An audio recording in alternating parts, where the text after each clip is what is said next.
ким башынан өткізген болса барына белгілі. Кеде тыйын болады, кеде тыйын болбойт. Мына мен ийсек ийлет да сынбайт. Аябай кыйналдым ошо кездечи. Кандай?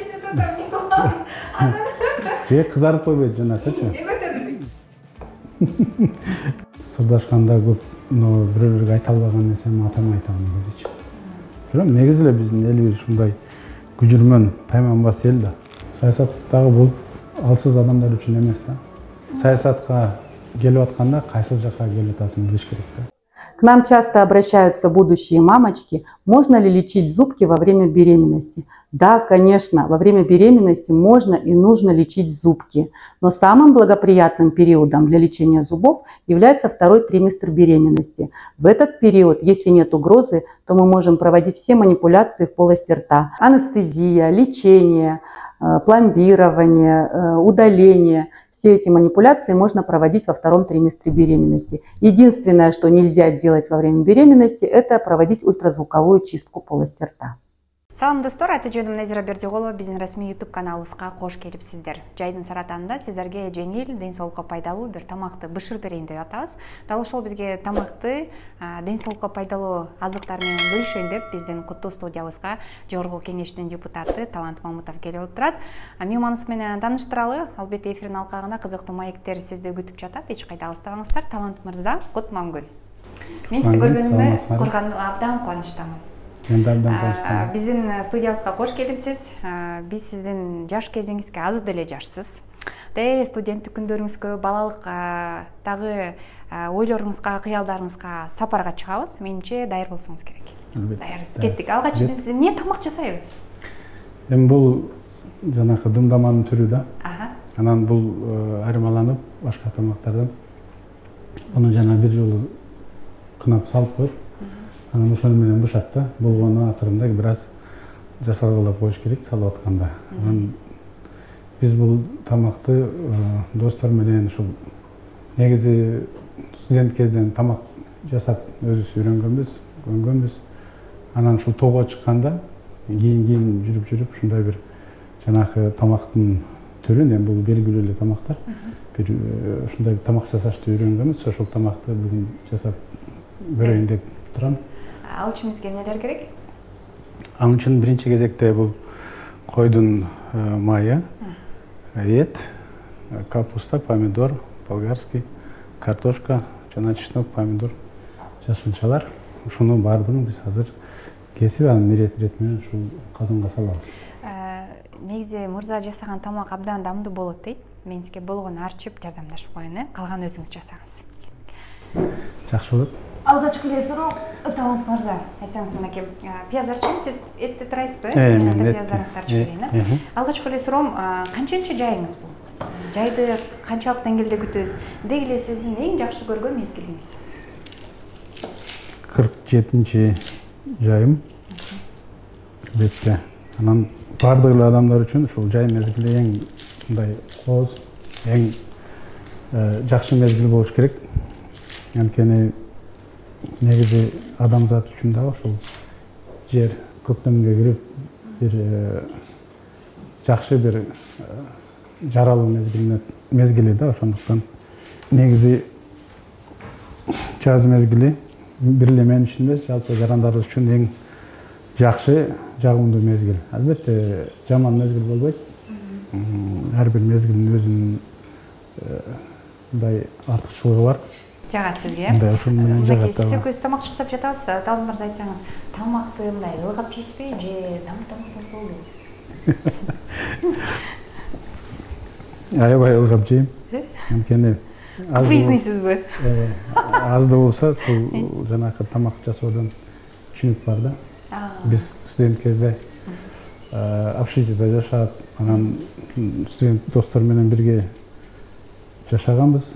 Анан ошол мезгилден башта эч нерсе жасашты билбейт элек. Бирок жашоо жанакы үйрөтөт дегендей. Ачка калып, ток калып жүргөнбүз. Анан негизи үйрөнүүгө туура келди. Жашоо үйрөтөт дегендей. Ошол жашоо үйрөткөндө негизи студент мезгилден. айтсаңыз кандай тамактарды жасап жечиңиздер эле? Бир мындай бар, ушул тамакка байланыштуу бир кызыктуу окуяңыз эсте калган. Мен 1993-жылы Бишкек шаарына мектепти бүтүп окууга тапшырганы келгем. Анан башта тамак жасашты билбечүм.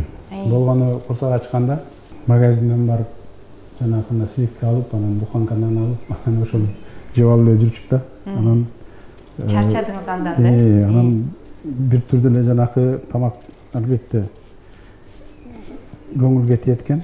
Анан бир нерсе жасайын деп, анан чумуртка кууруп, анан этап келип эт кууруп, бир аз ушинтип үйрөнгөн эместен. Студент кез ким башынан өткүзгөн болсо баарына белгилүү. Кээде тыйын болот, кээде тыйын болбойт. Анан ошо болгон нерсени эптеп аракет кылып жасап жейсиң да. Анан ушуга байланыштуу бизде аябай мындай окуялар көп болгон да. Ошонун бирине токтоло кетсеңиз. Буну тырып алдык, бияка тизе беребизби? Бул 5 бала бир квартирада жашачубуз. Анан аябай мындай туруктап калбай калды, курсак ачты. Анан ал кезде да биз мындай активный образ жизни. Анча-мынча тренировкага барабыз, студентпиз, окууга барабыз, курсак ачат десте. Анан продукт өтүгөнгөн анан бир күн өттү. Курсак ачты, эмне кыларын билбейбиз. Анан бир айтып кайрылды, ун бар экен, бир аз унду алып туруп бышырып жебелиби депчи. Анан макул деп анан алып, анан биринчи жолу ошол унду жууруп кадимкидей эле. Кадимки камыр жууруган. Жууруп, анан духовкага салып койдук. Духовка анан ысып, кызып, 1 саат өттү. Жанакы камырыбыз кадимкидей эле камыр, бирок көтөрүлбөйт да. Кандай? Же кызарып койбойт жанакы. Же көтөрүлбөйт. Же көтөрүлбөйт. Кандай болсо ошондой модельде турат, бирок биз анан шектене баштадык. Бул эмне болгон эми камыр бирок ал мындай даамы аябай приятный жыттан экен да, мындай жакшы жыттан. Жыты укмуш болот, бирок көтөрүлбөйт, кызарбайт. Жемиштүү, бирок кызарбайт да. Анан 1 саат турду, анан 2 саат турду. Анан биз болсо тамшанып жана жыт аябай буркурап чыгып атат. Бирок кызарбайт да. Анан эмне болду да, анан такыр чыдамыбыз бүтүп, анан чыгарып та эмне болсо болду да, анан жанакыны монтип жанакындай камырга окшоттуруп салганбыз да. Анан мен ийсек ийилет да сынбайт. Могон жака ийсек да ийилет да сынбайт. Анан ийип туруп жанакыны эптеп сындырып, анан даамы да приятный, мындай алып жесек мындай жемиштүү да. Бирок бышкан эмес. Бышкан, бирок мындай жесе болот. Эмне жеп атканыбызды эле билбейбиз. Ачкы салган эмес ал жака. Эптеп эмне болгон деп анан жеп алдык жанакынычы. Жеп алып анан эмне жегенибизди билбейбиз. Анан бир убакыт өттү. Анан жана квартиранын хозяйкасы бир күнү келди. Отурсак издеп жүрөт бирдемкени эле. Анан эмнени издеп атасыз десем, могул жерде мен крахмал коюп койдум, мына каяка кетти деп койду. Көрсө. Крахмалды мындай кылып жууруп туруп, духовкага салып бышырып, ушундай бир күндөр өткөн. Негизи эле эми студенттик күндөр эң мындай жакшы күндөр да. Эң эсте каларлык күндөр. Ошол досторуңуз менен сүйлөшөсүзбү? Албетте, бизде достордун ичинде мындай ушул болуп өткөн окуяларды айтып берген, мындай эстеткен досторубуз бар да. Укмуш жанакы өткөндү дагы айткырды. Образга келип айтып берет го. Ушундай досторубуз бар. Анан негизи эле ушул эме учурда достор менен, ошол студенттик кездеги достор менен чогулуп алып күлүп, ар жолуккан сайын кайра эстейбиз, бирок андан тажабайбыз да, эстегенденчи. Тез-тез жолугуп турабыз. Мамилеңиздер бар, э? Албетте. Алар да кызматтабы же ар бир өз кесипин? Эми ар кандай жеке ишкерликте, мамлекеттик кызматтарда, ар ким ар кандай жакта, но негизи бардыгы мындай жашоого тың, жашоо үйрөткөн, мындай студенттик мезгилде чогуу өткөнбүз да. Аябай каткырттыңыз мени. Мен ойлоп турмун, камырга ачыткы кошулбай калган үчүн ал көтөрүлбөй калган көрсө крахмал турбайбы. Эми айтып калбадыңызбы, студенттик күндөрдө машыгып, жалаң жанагы билимге сугарылган жаштардан болук депчи. Чынында эле сиздин замандаштарыңыз айтып калат, күчтүү спортсмен болчу, красавчик болчу, анан тентек болчу. Бирок мушташканды аябай жакшы көрөт дейт эле да замандаштарыңызчы. Бир айылдан экинчи айылга барып мушташып келет деп. Ошонун канчалык деңгээлде ишендиги бар? Эми мындай бала кезде ар бири менен мындай болот да.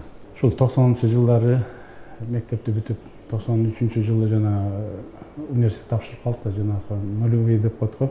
Бир кандайдыр бир ушундай татаал мезгил болчу да, СССР таркап.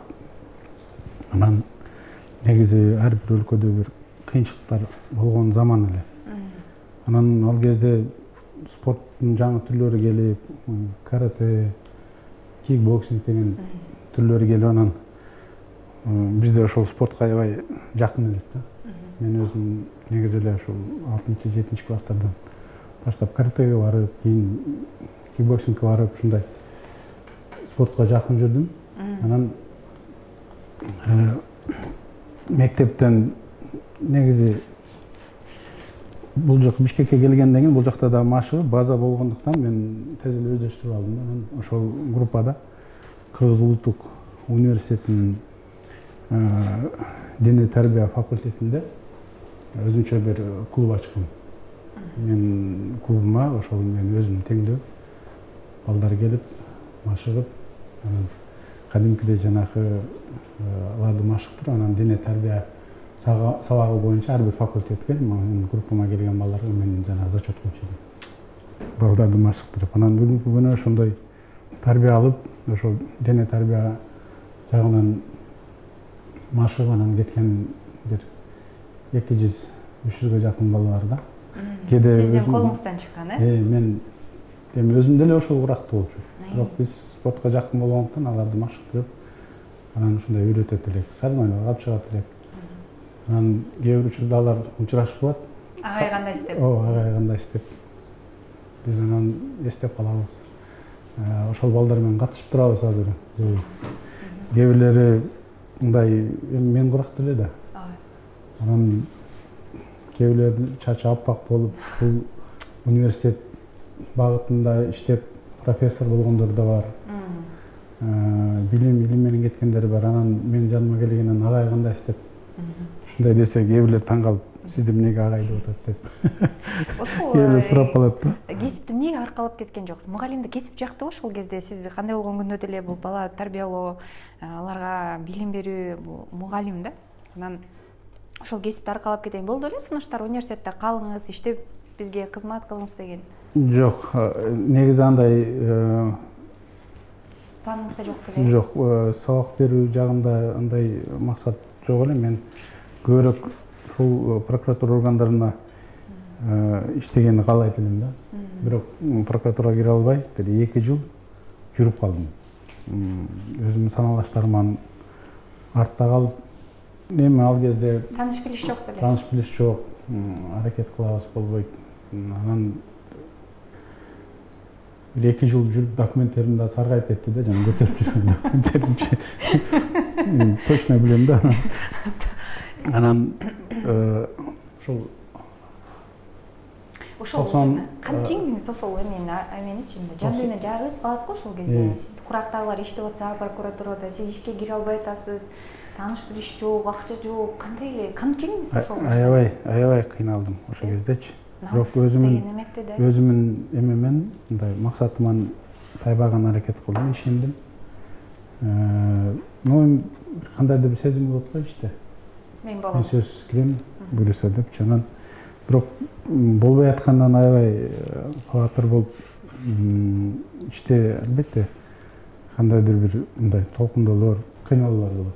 Башка жактарга кирсем болот эле, бирок прокуратурага кирем деген максатым бар эле. Негизи жанагы дипломный ишиме дагы кылмыш жаза жаатындагы тема боюнча жазгам да. Стадия совершения преступления деген бир тема боюнча дипломный работа жазгам. Анан ушул жалпы тергөө жагында бир иштейин деген бир максаттарым бар эле да. Тергөөчү. Анан кандай орноштуңуз жумушка, айтыңызчы? Ким алды сизди? Кимге акча бере калыпсыз? Тамаша. Атаңыздын кайсы уюн сатты?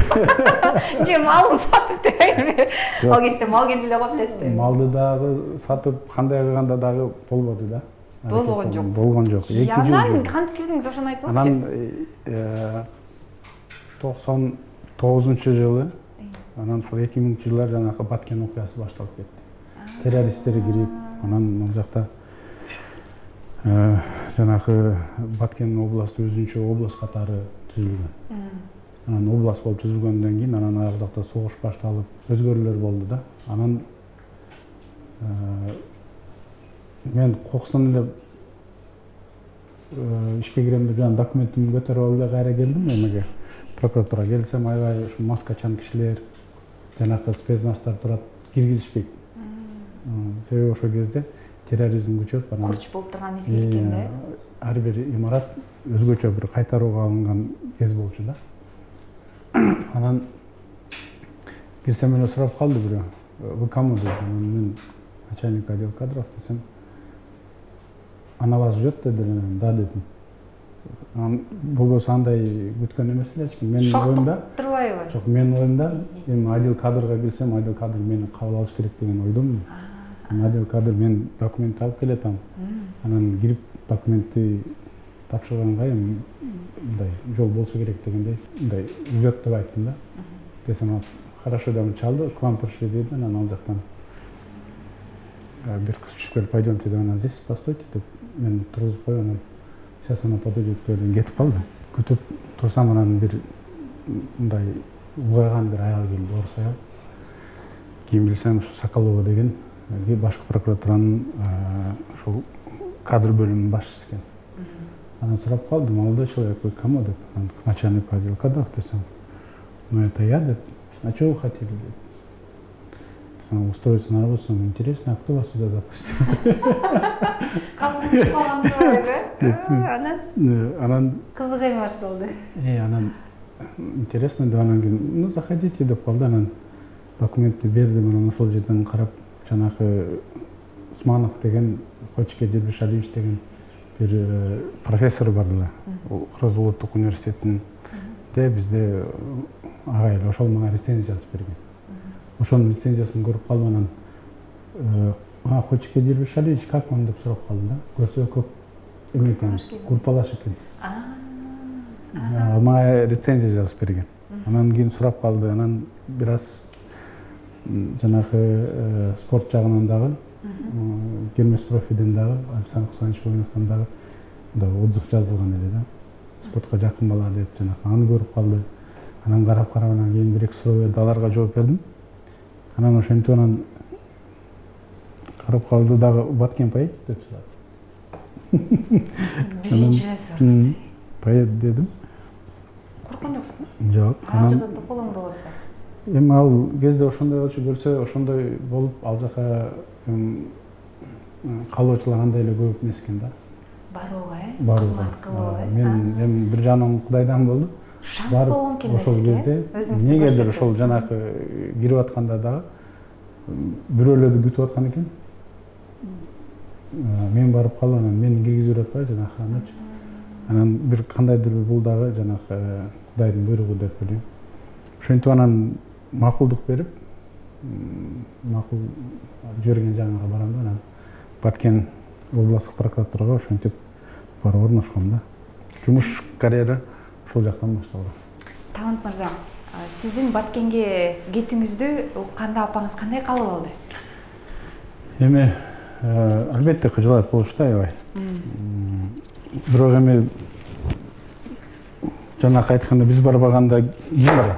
Бирөө барыш керек да. Жанагы тем более жанагы менде башка тандоо жок болчу. Барыш керек. Башка мен үчүн вариант жок болчу албетте. Бирок мен ал жака баратканымда дагы жанагындай мындай эч кандай коркуч сезим, чочулоо болгон жок. Болгону бир аз кыжалат болдум. Жанагы эми кандайча жумушту канчалык деңгээлде мындай жакшы аркалай алам деген бир кыжалат болду да. Негизи бирок баратканда андай коркуч сезим болгон жок. Эми ал кезде Баткен областта жаңы түзүлүп, шарт жок ал жакта. Жанагы жашоо шарттары аябай татаал болчу да.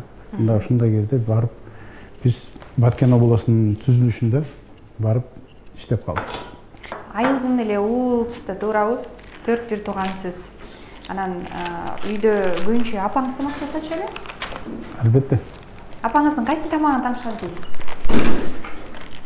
Мен апам негизи мындай улуттук тамактарды жакшы жасайт. Бизди чогуу отуруп алып ишке кезибизде ушул жанагы мантыны, аш жасачу элек. Анан ушул манты болгондо да, жана жасаганда да бизди отургузуп алып жаш балдар биз үй бүлөдө 6 Анан 6 тең отуруп алып түйөт элек, апам жанагы камыр жайып жанакындай бизге берет эле, биз түйүп, анан жанагы коюп берет элек. Өзүбүз жасаган жанагы тамак албетте жардамдашып өзүбүз жасашат элек да. Даамдуу болот, ошол. Абдан даамдуу болот эле. Биз кошо жасашат элек. Негизи менден кийин карындашым, жалгыз эле карындашым бар. Ошо карындашым тамак жасайт эле да. Анан ошол жерден да биз дагы канча жардам берет. нерсесин жардамдашат элек. Апаңызды 1-2 сөз менен сүрөттөп берсеңиз. Апаңыз кандай аял? Апам ошол биринчи кезекте ушул эң бизди мындай тарбия берип, бизге багыт берип, анан бизди кийинтирип, карап тазалап дегендечи. Ошол үйдөн тарбия берген апам менен атам да. Анан апам бизди негизи матаң тияка бияка кетет, үйдө апабыз да, анан эч бир жөн тургузбачу эле да. Мектептен келсек эле чай ич балам, чай ичкен дегенде барып отунап келе кой, суу алып келе кой, анан малды айдап кел деп эле, анан кичине эле бош болсоң барып отунап келгиле деп эле, анан ошентип бир аябай мээнеткечтикке үйрөткөн да. Анан өзү дагы аябай мээнеткеч, анан тазалыкты жакшы көргөн. Айылга бат-баттан барып турасызбы? Ооба. Негизи ушул айылга барганда бизде сезимдер, ушу балалык сезимдер пайда болот да. Ошол малканага киргенде, анан ошол жүгүрүп чоңойгон тоого чыкканда деген ушундай бир сезимдер болот. Ошондуктан айылга барып тез классташтар менен ал жерде, анан балалык кезде чоңойгон балдар менен тез жолугуп турам. Ар бир үйдө атанын бир сөзү бар да, улук болот алчы. Ал балдардын эсинен эч качан чыкпайт да. Атаңыздын кайсы сөзү сиздин дайыма кулагыңызда турат? Эскерип турасыз ошол сөздү айткан? Негизи мындай атам менен сырдашып сүйлөшөбүз да. Сырдашканда көп бирөөлөргө айта албаган нерсеми атама айтам негизичи. Мындай анткени мындай кээ бир учурда тандоо жасаш керек, же кандайдыр бир туура чечим кабыл алыш керек. Ушундай учурларда албетте атам менен отуруп айтып берип, анан атам негизи чындыкты жактаган, анан адилеттүүлүктү мындай тутуткан инсандардан да. Кандай болсо дагы ушул бизди тарбиялаганда ушул бир сөзү, балам дейт, тууранын колдоочусу жалгыз Кудай дейт. Ошол сөзү дайыма менин эсимде. Бул сөздү мен ар бир кандайдыр бир чечимди кабыл алып атканда, саясатта болобу, жашоодо болобу, мен ушул сөздү эстеп туруп бир чечим кабыл алгам. Бул мага абдан, мен үчүн ушул атамдын сөзү абдан жардам берет да. Баткенге сапарга чыгып келели. Баткенге кызматка келдиңиз. Баткен эл сизди кандай кабыл алды? Кандай болду ошол жакта сиздин кызматыңыз? Эмнелерди жасай алдыңыз? Баткенде иштегенде ал жерде мен стажер катары ал жерге баргам. Анан стажер болуп үйрөнүү көбүрөөкчү. Канчалык университетте окусаң дагы бул теория, ал практика жүзү бул таптакыр башка нерсе да. Ушул практика жүзүндө чын деле мындай экөө эки башка экенин ошол барып жумуш башталганда билдим. негизи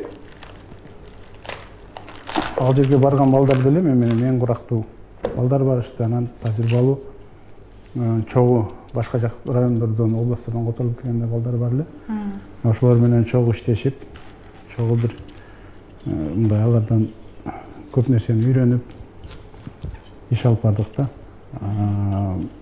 Кээ бир учурда эми биз центринде болдук. Эми ошол жанагы терроризм, жанагы күрөшүүлөр, аткылашуулар бул тоо жакта болду да. Анан эми ушул учурда жанагы октон кайтыш болгон солдаттарды алып келишип, анан ошол моргка алып келишти. Ошол жерге барып, биз дежурствода чыгып көрүп аларды, жана осмотр жасап, анан тергөөгө өткүзүп берчүдүк да негизи. Зейниңиз кийичүбү? Жүрөгүңүз ооруп анткени ал. Албетте, ошол жерде жаш балдар. Бирок биздин ушул негизи жокерлери өзүнүн тайманбастыгы менен анан эр жүрөктүгү менен баягы айырмаланат да. Кандайдыр бир ар бир окуяда кыргыздын духун көрсөтөт. Мен качан болбосун мен буну байкап жүрөм. Негизи эле биздин элибиз ушундай күжүрмөн, тайманбас эл да. Намыстуу. Намыс болгондо чыгышып, негизи эле бир эле байкайсыздарбы, аскер эмес, жарандары кошо чыгып, мына Баткенде болгон окуяда да кошо аралашып, курал жок болсо да ошол жакта аралашып, анан ушундай мекенди, элди, жерди коргошот да. Замандаштар, көрсөтүүбүздү улантабыз. Биздин программабыздын коногу баарыбызга белгилүү саясатчы, жөнөкөй, өтө кыйын мырза Талант Мамытов. Талант мырза, мындай суроо: прокуратурада эң жаш прокурорсуз. Жаңыдан гүлдөтүп келе жатканда кандайдыр бир себептерден саясатка кетип калдыңыз. Эмне үчүн прокуратураны таштап койдуңуз? Сизден между гана прочим күчтүү прокурор чыкмак. Жакшы суроо негизи. Эми прокуратурада ошол кезде ушул 10 жылга жакын иштеп калдым да. Жөнөкөй стажердон баштап прокурордун жардамчысы, тергөөчү, ага тергөөчү, анан прокурордун орун басары, анан прокурор, райондун прокурору кызматка чейин жеттим. Акыркы ошол элеген кызматым 9 тура районун прокурору. Анан ошол мезгилде кандайдыр бир ошого чейин ичиңде болот го мындай иштеп болчу, мындай көрчү нерселерди баардыгын өздөштүрүп, билчү нерселерди билип, анан мындай өсүш керек болду, прогресс болду мен үчүн. Өсүү. Дагы бир нерсени кайра кайталайсың. Мыйзам менен иштейсиң, бирок көп нерселер кайра кайталанат. Ошондуктан коомчулук менен иштешип, жаштар менен жанагы тыгыз иштешим да ага чейин. Студент мезгилде ошондой ишке кандайдыр тартты да мени кайрадан. Эл менен иштешүү, бирок башка форматта, башка бир нукта. Ушул багытта анан бир максат кылып саясатка барымын чечип, анан өз ыктыярым менен барып арыз жазып, анан прокуратура органдарынан кеткем да. Анан прокуратура органдарынан жазып кеткенден кийин кайра эле айылга барып, балдар менен чогуу спазалга барып, өзүм кайра ден соолугум карап, балдар менен иштеп, мындай бир коомдук иштер менен алек болдум. Мына ушундай учурда бир 8 ай, 9 ай өткөндөн кийин анан жанакындай 2010-жылы толкундоо болуп кетти. Мына ошондой учурда анан биз колубуздан келишинче элге, журтка кызмат кылдык, жардам бердик, арыздашууну токтотконго аракет кылдык. Ошол балдар бардыгы бар, бир эле биз эмес, ошол оор мезгил болчу. Кыргызстанда бардыгы ошол кайдыгер болбогон жаштар, инсандар бардыгы жапа турмак ушул мамлекеттүүлүктү сактап калууга аракет жасашты да. Ал кезде туңгуюк учур, жоопкерчиликтүү бир орган жок. Бардык жерде араздашуу, бийлик талаш, 2010-жылы. Мына ошондой мезгилде анан биз туруп жалпы балдар менен биригип кайсы партия менен элдиңиз ошондо? Түштүктө баардык аракеттерди жасадык. Качкы партияңыз? Негизи ошондой учурда биз чогуу жүргөн балдар менен ал кезде ошол кийин чогуу бир партияга кирип, бул Ата журт партиясы. Анан партияга кирип бир аз да болсо ошондон кийин кандайдыр бир мындай элдер менен иштөө, иш алып баруу уланттык. Саясат күч алды. Ошондо саясаттын биринчи бир мындай кадамдарын түшүнө баштадым да. Кандай экен анын саясаты? Чактыбы? Саясатта эмнени байкадыңыз? Негизи мындай ошол мезгилде биз канчалык патриот болбойлу, канчалык бир туура ишти жасабайлы, башка партия болгондон кийин сен жасаган ишиңе кандайдыр бир же бир аракетиңе мамлекет тарабынан тетири жасалат да. Ошол кезде партиялык система аябай өнүккөн эле. Партиялык орду бар болчу, билесизби ошол кезде? Жаңы конституция кабыл алынды ошол кезде. Мына ошондон улам бирок эл менен иштешип, эл өзүнүн баасын берген. Негизи партияны, Ата журтту колдоп. Негизи эле ошол кезде Ата журт партиясынын колдоосу түштүктө аябай чоң эле. Талант мырза, ошол сурооңузга эле кайра кыстырмады. Ата журт чынында эле эме болчу, күчтүү болчу, билесизби? Сиздердин курамыңыздарда күчтүү депутаттар эле. Эмнеден улам эмесин жоготуп койду, баркын? Мен билем да, ата журт деп ал кезде мектеп кестеде эле болот элем. Көп мындай сиздердин маегиңиздерди, интервьюларыңыздарды, ушул эл жасап жаткан иштериңиздер даана көрүнүп турат эле да. Ата журт чынында эле ордор болчу.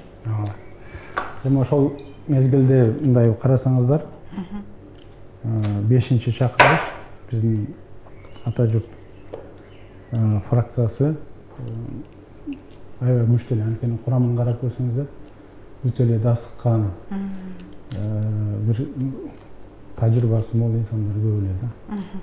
Анан экинчиден биздин дагы мындай кандайдыр бир партиябыздын ичинде, жалпы командада тайманбастан өзүбүздүн кызыкчылыктар үчүн мындай күрөш катуу жүрчү да. Эми ал кезде учуру башка эле, партиялык система өнүгүп, жаңы конституция кабыл алып 2010-жылы. Бир саясий нук, анан саясий подход бир башка эле да. Ошол система менен дагы, ошол конституция менен дагы азыр депутат 2020-жылга чейин жашадык да. Азыр ошол кезде депутаттарда аябай сый урмат бар эле, байкайсызбы эл журттан, Ал кезде депутат болуш бир парк эле да, парк болчу, билесиз эле ошол кезге. Өзүңүздөрдүн автоунааңыздар бар эле, үй берилет эле, айлык маянаңыздар аябай сонун эле. Эмнеге ыркы кетип калды парламенттен? Биздин эмебиз өзгөрдүбү? Саясатка болгон көз карашыбыз же саясатчылар өзгөрүп кеттиби? Же берген убадаларды аткара албай калгансыздан улам ушул биздин элибиздин сиздерге болгон мындай ишеничи жоголду? Эмнеге жоголуп кетти баркы? Негизи саясат бул күрөш да. Мен айтпадым, канчалык сен оюң туура, адилеттүү болбосун, бирок башка саясий оппоненттер тарабынан контраргументтер айтылып, туура эмес деп сынга алынат да албетте. Негизи канчалык күчтүү болбойлу, баардык нерсе ынтымакка келип такалат да. Ошол кезде биздин Ата журттан биздин өзүбүздүн спикер Ахматкелди Бекетич эле комитеттерди ээлеп турганбыз. Ошого карабастан кандайдыр бир мындай саясий бизди бөлүп жаруулар болду да. Ошонун натыйжасында партия бир аз солкундай түштү. Бул эми саясатта боло турган нерсе, саясий күрөш да. Күрөштө кадимки эле жанагы кол менен бут менен жанагы мушташпайт, бирок саясий ыкманы ошондой эле колдонот да. Мындай сар эсеп салып көрсөкчү, өзүнчөлүк бир тарыхты басып өткөндөйсүз, карасаңыз, эми 47 жашка келгенге чейин арты караса канча нерсе жасалгандай, бир Конфуций айткандайчы, жетесиз керисинче эч нерсе жасалбагандай деп, аркаңызда бир тоодой бир иш жасалганда, анан байкасаңыз мына прокуратурага ишке киргенге чейин тополооңуз ичүү, бул жакка саясатка келгениңизде дагы, анан саясий куугунтук, айтор иш кылып камалдыңыз. Ай, башка бир адам болсо асын алмак. Бул оор нерсе да, оор жүк да. Анан ушул мүнөз кайрадан чыйралып, кайрадан өзүн көрсөтүү кайдан сизде? Сынбайсыз деген сөздү. Эмнеге сынбайсыз? Саясатка келип атканда кайсыл жакка келип атасың билиш керек да. Ар бир нерседе өзүнүн түйшүктөрү болот, кыйынчылыктары болот. Мисалы, эгер сен декан болсоң, деканчылык жазсаң, анда сен ошол күнгө күйүп, суука тоңгону даяр болушуң керек. Колуң мазалуу болот. Көптөгөн жанакы өзүнө бербей калат. Өзүнө жараша. Анан декан дагы аракет жасайт да. Ошол мээнетине жараша анан кийин түшүм болот. Анан кээде түшүм да болбой калат да. Мисалы үчүн аба ырайынын ар кандай бир жагдайы, бир себеп ага дагы адам кайрылуу болуш керек да. Саясат деле ошондой. Саясат дагы бул алсыз адамдар үчүн эмес да. Күчтүүлөр үчүн. Эрк күчтүү болуш керек. Анан сен айткандай эле дайым чыга бербейт. Себеп деген башкалар деле кандайдыр бир ой менен жүрүшөт да. Кээде бир сенин сөзүң бирөөгө жакпай калышы мүмкүн. Андай нерселер да болот. Бирөөсүнө жагышы мүмкүн. Бирок негизи ар бир саясатчы өзүнүн ар кандай өзүнүн ыкмаларын пайдаланат да. Өзүнүн ой жүгүртүсү менен, өзүнүн көз карашы менен саясий чечимдерди кабыл алат. Анан бул нерсеге болгону бир нерсе элибиз өзү баа берет да. Канчалык дегенде туура эмес. Анан экинчиси бул тарых. Тарых баа берет. Эң негизгиси.